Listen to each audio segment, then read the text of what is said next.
Hi, so I'm hoping all of you are enjoying another day clean.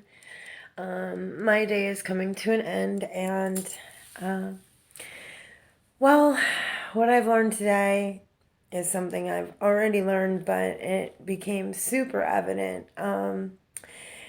It's really, really important for me, and I know anyone, and my sponsor definitely told me I need to find some support that has many years clean. I'm talking like over 5 years clean. And, I need to tap into their life experience and, model myself. Model my life with theirs, look for the things that they do to stay clean, especially, parents out there, who may be struggling with losing kids, not being with your kids, having your kids taken because of your drug abuse.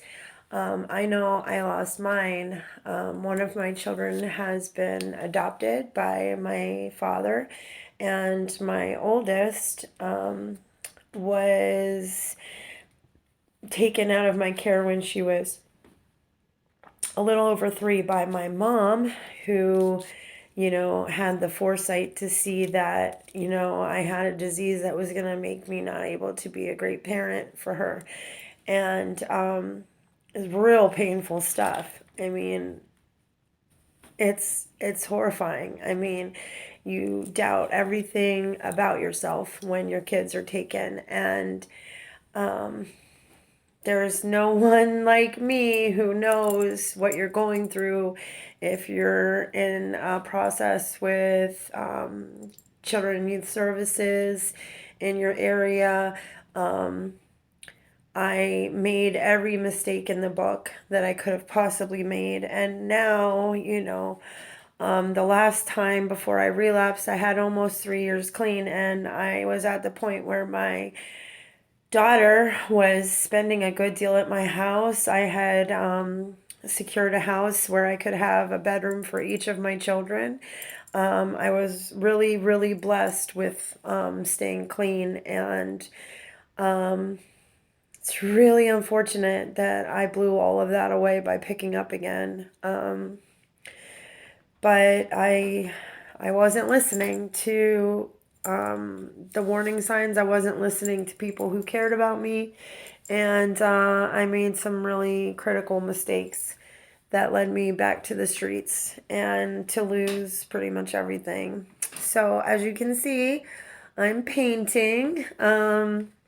So I am fortunate enough to have found a situation where I get to have a one bedroom apartment that is in the property, a home of a man that I am caring for as he fights for his life, really, in the hospital. And we've become friends, good friends, and he has been supportive of me in my time of crisis, and he knows a lot about me at this point, and he's himself in a time of crisis. So God, I believe, has put us together, and he was an answer to my prayers in many ways, and it got me off the streets and the security enough to go into treatment. And now I am 2 blocks away from an NA meeting that is 6 days a week, 2 hours a day. And without a car, I can access public transportation here. So even though I'm still in a very dangerous neighborhood, I just stay careful, stay cautious, stay aware, and I'm building my life. Today, I was really blessed because I got to see my father for the first time in, God, I haven't seen him since last April, I think. So it was really amazing, and he was able to drive me to Home Depot so I could pick up some paint. I got this red color for my bedroom. I'm gonna also do white and this interesting kind of light orangey color that looks good with the red. It's like barely orange. I forget the name of it. And I love, when you go look at the paint samples, they have such great names for all the different colors. It's kind of fun. Very hard to choose. I love paint. I used to own an art gallery. Um, that was also a theater, a small 32-seat theater that I had built in my early 20s, and I lost that because of my mental health and addiction problems. I got myself in a crazy abusive relationship, and that was the demise of my business. And that's really how I started using harder drugs. Right after that is when I picked up the crack pipe, and it's just been hell ever since. Anytime that pipe's been in my life. So, I am so happy because, we don't have forever, and time is so precious, and our kids grow up so fast, and our parents grow older so quickly. And I just want to see my parents as much as possible. And I really, had gotten to a point in my recovery where they were beginning to really trust me, and I blew that away. So I've got to work really hard. But about who we surround ourselves with, I mean, it is so important. I mean, I get messages about this every day. You can go on YouTube and find so much advice, and there's a lot of great resources on YouTube in concern of relationships. A lot of great therapists and counselors putting out some really great material. Codependency is part of the disease that we have when we are in addiction, and I would say all addicts are definitely codependent. Some of us more than others. And I would say my disease is most strong in its codependency form. So I you know, I think that I do things because I'm such a great person, and because I love these people, and I just want to be of service of them and to them. And, I've always thought of myself as this really super giving person. But when you're a codependent person, it's very deceiving. And I found myself 4 years ago surrendering to the fact that I was an extremely manipulative woman. And the things I did, telling myself that they were for the love of my son's father. And, I just wanted to, keep him so that my son had a father and we were a family. I was really a manipulative, lying, really abusive person. He was clearly not healthy for me at all. Our relationship was very dysfunctional to the point where it cost me everything and took me to a homeless situation. Not just once, but twice.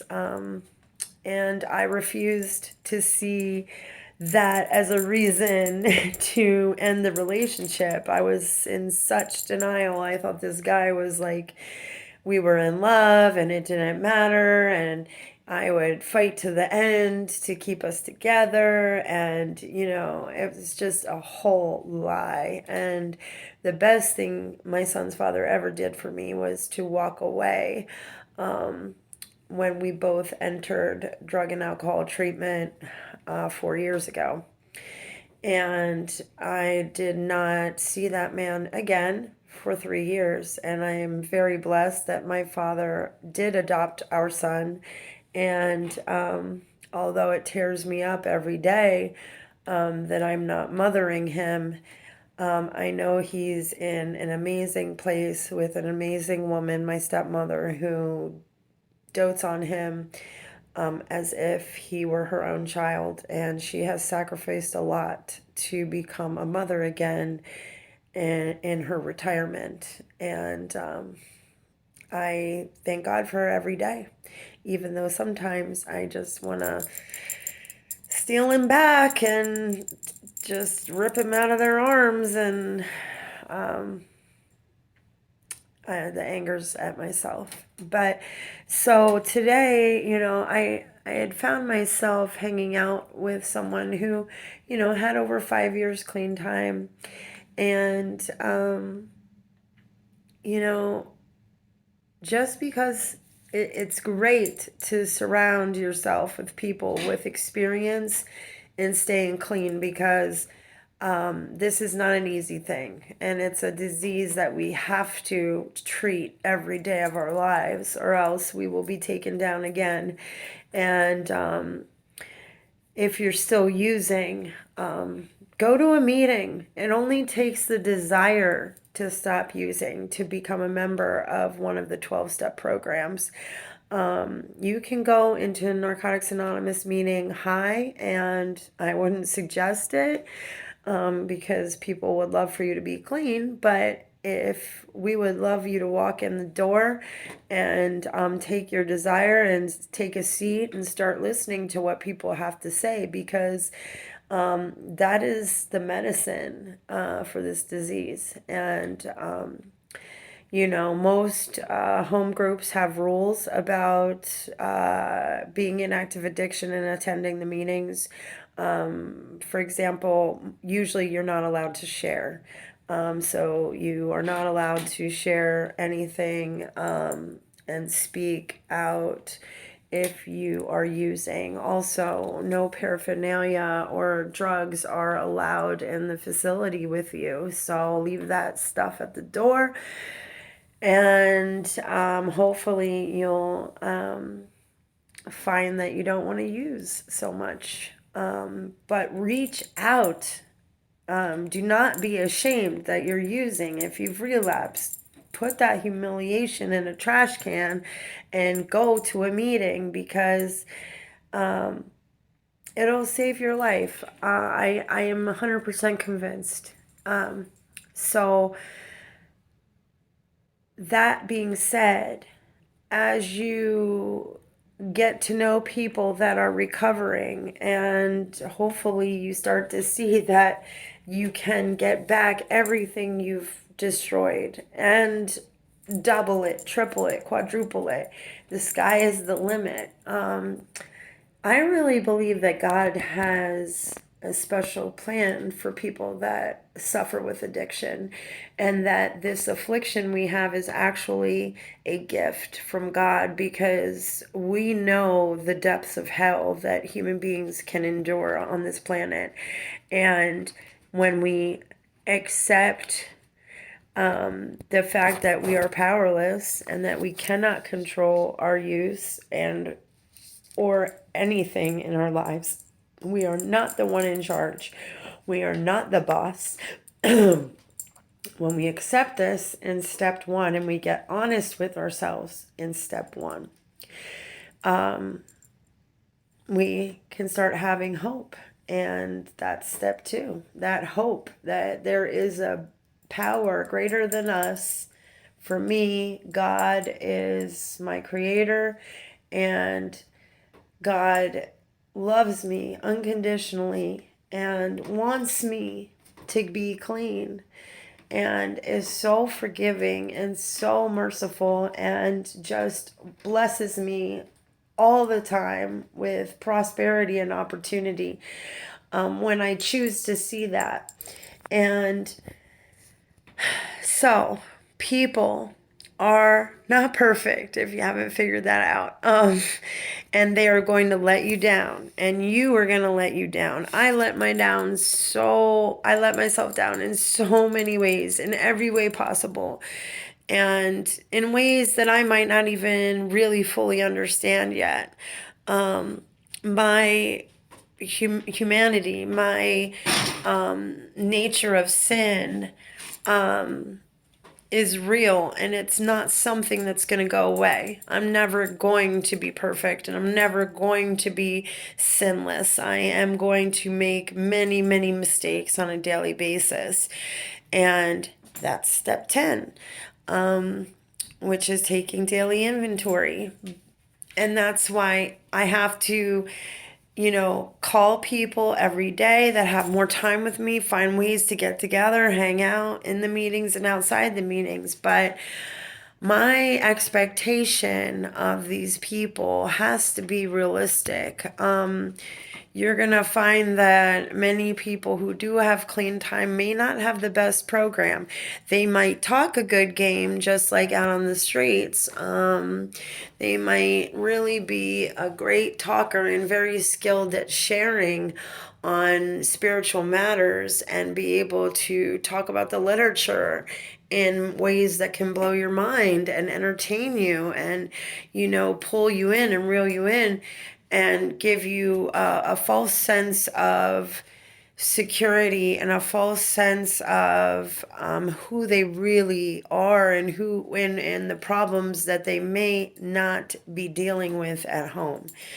So if you stay aware and stay in the present moment, which is where our disease is not active, meaning that when we start worrying about the future or getting pissed off because of what happened in the past, we're not in the present moment. By being in the present moment, I can be more aware of what the people in my life are doing. And, time goes by, days are fast. We get wrapped up in stuff, and we can lose this sense of being in the present moment. And for me, when my mind begins to race and things like that, I've found that just, looking in the room, and it's really simple and basic, but I'll just start, looking at the objects in the room and start to list them in my mind. Okay, here's the window. It's nighttime outside. There's snow outside. I've got 2 lamps going on in the room. I just painted this wall, and it's called stiletto red. And so by doing this and by identifying what is right now around me, I've just brought myself back into the present moment. There's grounding exercises. So if you don't know anything about grounding, you can search on that subject. There are many things you can do. Tapping, there's the tapping solution, which can also help